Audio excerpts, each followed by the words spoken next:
What's going on, y'all? Welcome back to Kid Taj, and today we're going to be doing a top 5 MVP candidates list in place of the Just How Good videos, which I was previously doing, I believe, on Saturdays for the last several weeks, but I'm not really sure about those. There aren't a lot more young players that I haven't covered that are as promising as the ones that I did cover. People don't seem to be digging it as much as they were before, so I'm trying something new at least with this video. Maybe, if this doesn't work out, we could bring it back at some point. I don't know, but this is what it is. I already did a couple videos like this, but I haven't done one in a while, but I'm going to do one today, and that might be like the new Saturday thing. We'll do like an MVP candidate ladder, MVP candidate ranking, top 5, whatever.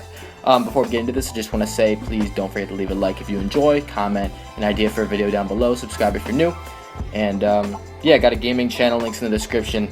Let's get into this video. So, top 5 MVP candidates. We have honorable mentions. I'm going to say those at the end, so, like, I think it gives away more if I say this at the beginning because you'll know who isn't on the list.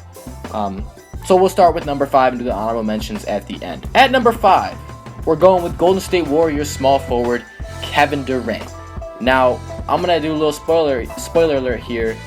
Not really, because this should be implied, but there are no other Warriors on this list.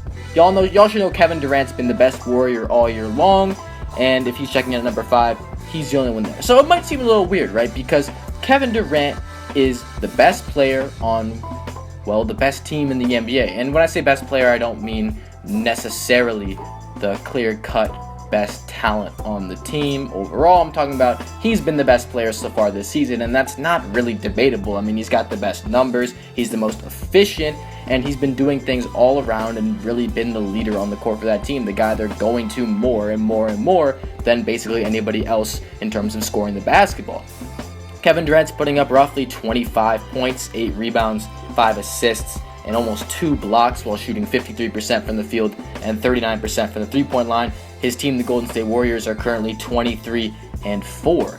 Now, Kevin Durant, as much work as he puts in, as great as this team is, I'm always hesitant to put him on a list like this, and it's simply because of the talent around him. When you have guys on your team like that are that good, it's like you're playing for an all-star team or an Olympic team or something like that. Obviously they're supposed to be 23-4. I don't think it's that big of a deal that the Warriors are 23-4. I wouldn't say it's Kevin Durant's leading them to that record. I don't really factor in their record when I'm talking about the Warriors if they're doing this good. When I'm talking about Kevin Durant, I don't really factor the record in all that much because, yes, he's been the best player on the team this season. Yes, they're winning a lot of games, but I don't think that the wins are directly applicable. I don't think he's directly applicable to the reason why they're winning games. I just think that that's a team thing. You already got Curry and Thompson putting up 20 plus and doing their things. Draymond Green is a lockdown defender, defensive player of the year candidate that gets triple doubles as well and runs the offense. And then there's you, and your job is to score. You get some boards. Assist numbers are great. I mean, he's playing great. He's having a great season. I can't get me wrong with that. But when you have so many great players, the record doesn't really matter because it's not like he's carrying them to that record. It's like they're supposed to be doing that, and they are doing that, so it's really not that impressive, at least not to me. At number 4, we're going with San Antonio Spurs small forward Kawhi Leonard, the Claw, Defensive Player of the Year, back-to-back, reigning, DPOY, averaging 24 points, 6 rebounds, 3 assists, and 2 steals. He's currently shooting 47% from the field and 39% from 3. In the Spurs, he's leading them to a 21-5 record, good for second best in the NBA behind the Golden State Warriors. Now, basically the main reason I went with Kawhi over Durant is, yes, I know his stats aren't exactly where Durant's are. Yes, I know that they're a game behind or a game and a half behind the Warriors. But when I look at the two teams, I just see that Kawhi Leonard has been a true leader on this team. As an MVP, he's been everything for them. He's the main scoring guy. He's the main offensive weapon. He's the main defensive weapon. He guards the best wing player night in, night out. He's a steal machine. I just saw something about how he's the only active player in the NBA with, a certain amount of minutes played that has more steals and fouls in his career.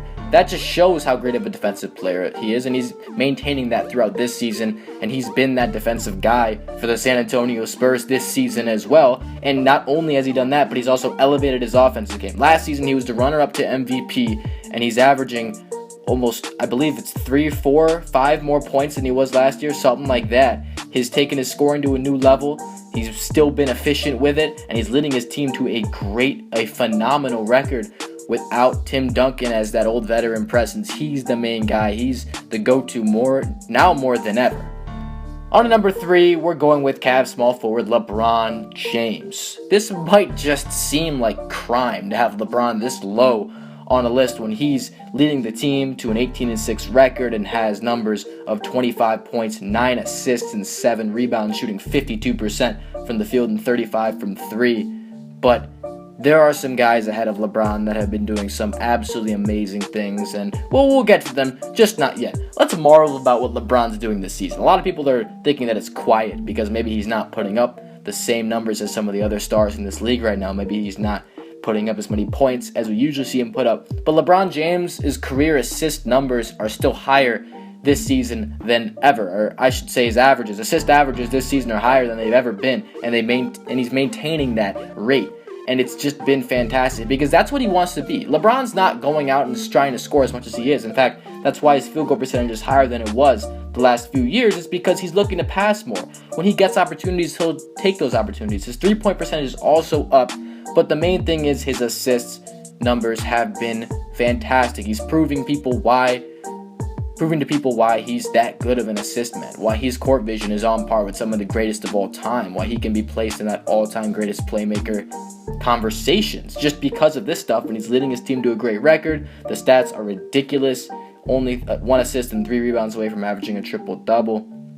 The guy's a monster all this far into his career, and he's still being a beast and having a great season quietly because the top 2 guys, and I'll start with number 2, and this feels even worse to have Houston Rockets point guard James Harden at number 2. Isn't that crazy? Well, 28 points, 12 assists, and 8 rebounds per game still doesn't cut it. James Harden averaging that on 44% from the field, 36% from 3, and leading the Rockets, a team that not a lot of people predicted to be where they are now, to a 20-7 record. They are, I believe, tied with the Clippers for the 3rd seed in the West, unless they pass them. No, I think they're still tied. Either way, the Houston Rockets have been a pleasant surprise, and it's been in large part to James Harden, leading the league in assists after his switch to the point guard position. Mike D'Antoni has done an absolutely amazing job with this team. Not only James Harden is clicking, but the rest of the team is following his footsteps, and they've been great. In fact, something crazy is that the Rockets are actually a great team when James Harden's off the court as well as when he's on the court. They haven't really suffered a lot when he's off the court, which might be a little hint at, hey, maybe this isn't just James Harden carrying the team. Maybe this team has some real talent there. And I think there's some truth to that. But also, this team, I don't think they would be anywhere near where they are without James Harden. What he's done on the offensive end this season, he's leading them. He's turned this team from an afterthought in the Western Conference to almost a title contender. I said almost because you got to see more of this, but they've been playing amazing basketball. They've won 9 games in a row, and they are streaking. They've already beat the Warriors this year. They're a really good team, and I believe they've also beat the Spurs this year, haven't they? I think they have. Correct me if I'm wrong, but this team can battle with the best of them, and they've showed that on this 9-game winning streak that they're for real. They're going to be a playoff team, and they're going to be a tough out in the NBA playoffs this season. You can see them matching up with the Warriors in round 2 possibly. You never know, but it's possible, and James Harden is the leader of this team. He's had an absolutely remarkable season, an MVP season for sure. If it wasn't for this guy, and frankly, James Harden could really move into the number 1 spot if things continue to go the way they have for Oklahoma City point guard Russell Westbrook. The only reason I'm saying that is because they've lost a couple in a row now. 15-11 record. They play the Suns right now as I'm making the video, so it might be record. It's probably not going to be 15-11 when you see this video, but Russell Westbrook nonetheless has done too much to be ignored.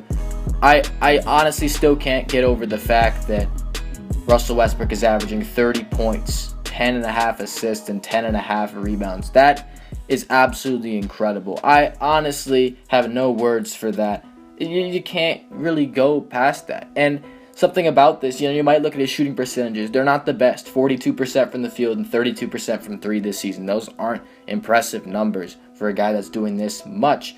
But what is impressive is the fact that this team is terrible when Russell Westbrook's off the court. They need this guy to survive. He's leading this team, and at 15-11, like it or not, it's because of him. They don't have a lot of guys. The Houston Rockets have a lot more support than the Oklahoma City Thunder. Russell Westbrook has to do everything for this team, and they still come up short a lot of the time. They're a very inconsistent and streaky team. Sometimes they win a bunch in a row, sometimes they lose a bunch in a row. But Russell Westbrook is keeping them in check, and those numbers, man, you can't ignore them.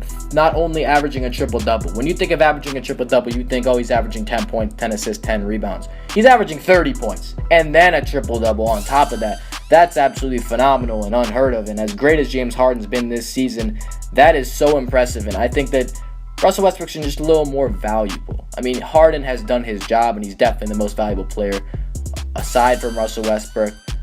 But you can't really do better than that. And the 15-11 record, you can't put the blame on him. I mean, he's doing everything he can. They don't have all that great of support in Oklahoma City, and he's doing everything he can to keep them afloat. And I think that it's going to be up to him. He's got to be the one to decide if this team is going to be for real or not. And right now, it's hard to say because they've been inconsistent. They've been good. They've been bad, but they have to find their identity. Is this an offensive team? Is this Russell Westbrook just by himself, or is he going to get some help? Are the shooters going to help him out and get him some more assists than he's getting? I mean, he's creating everything. The attention's all on him, and he's still able to put up 30 points and 10.5 assists, 10.5 rebounds for a point guard. It's just absolutely unheard of, otherworldly.